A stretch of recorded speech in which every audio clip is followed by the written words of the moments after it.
As the focus continues to remain on the Indian Premier League, BCCI, the Indian Cricket Board, has confirmed that the setup is going to look like once the tournament concludes. The Cricket Board has announced the men's central contracts for the year 2024-2025. Retainers have been handed out to 34 players, 4 more than the previous year. Some obvious faces, entry of new performers, the return of players who were given exiles, and rewarding some youngsters who set the international stage on fire, all making the BCCI contract list a spicy affair. But before we get to the list, let's first see how the BCCI contracts are even handed out. Now, the BCCI men's contract has, of course, 4 categories. The contracts are divided into A+, starting off with that, is the highest, where players get 7 crores INR, which is around $819,000 US. The second is grade A. That's 5 crores or $585,000 US.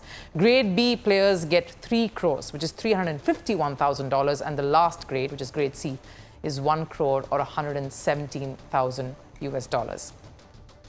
Now, this is in addition to their match salaries, of course. Now, this contract is basically to ensure the players are available for all of the key international fixtures through the calendar year.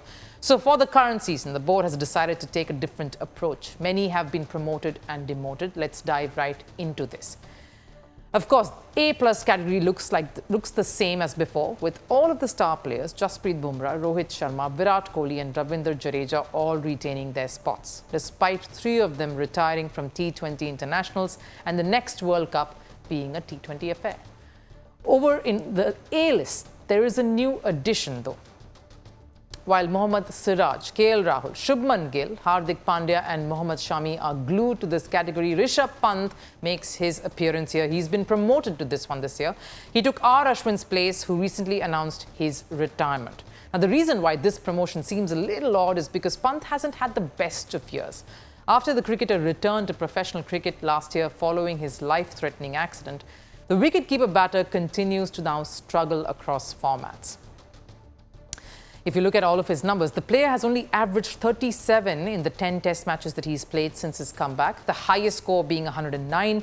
In the T20s, it is 222 runs in 10 matches at an average of 27, the highest score being 49. And he's not a starter in one-day internationals, KL Rahul being the first choice keeper, as we know, so not the kind of numbers for a player who gets promoted. But maybe this year, BCCI is trying the soft hands approach rather than the iron fist that they showed last year. Rishabh Pant was sold for over $3 million in the IPL to Lucknow franchise, the highest paid cricketer from the auction. And he's taken up the leadership role there too, which has been a mixed bag so far. But maybe BCCI is giving Rishabh Pant more faith to repay it in the months to come. Be the match winner he has been for India like he has in the past.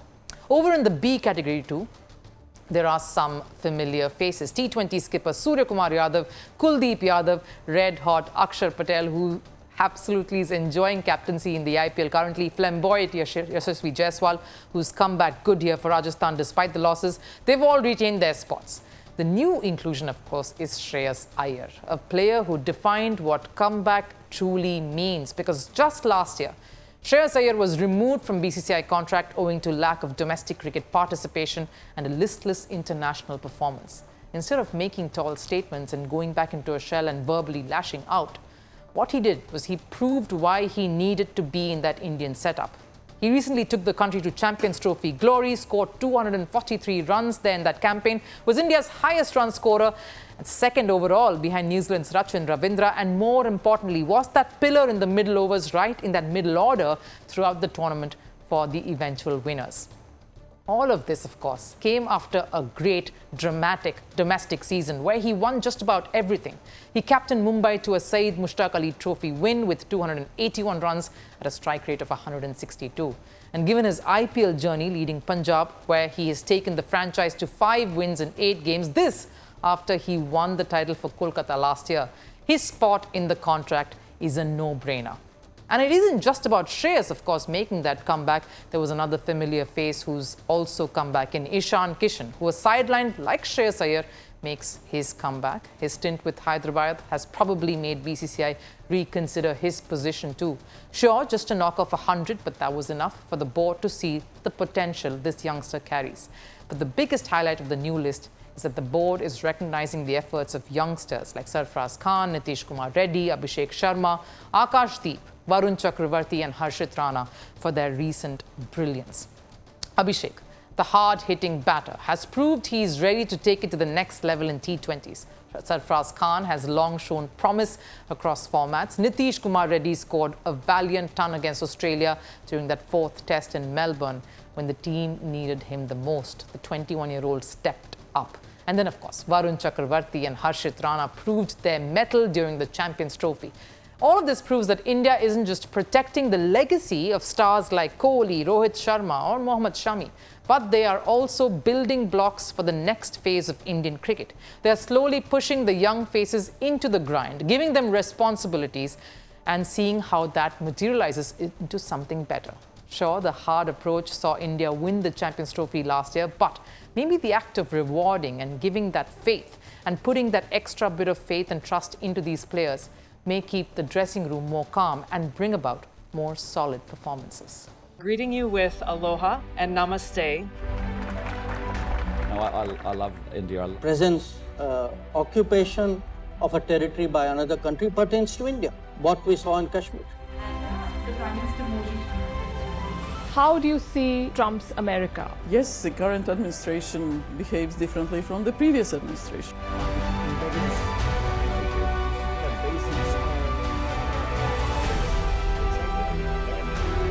Are you saying that there are foreign powers who are trying to bring down the current government in Syria? Exactly. Bluntly, Iran, maybe Russia too.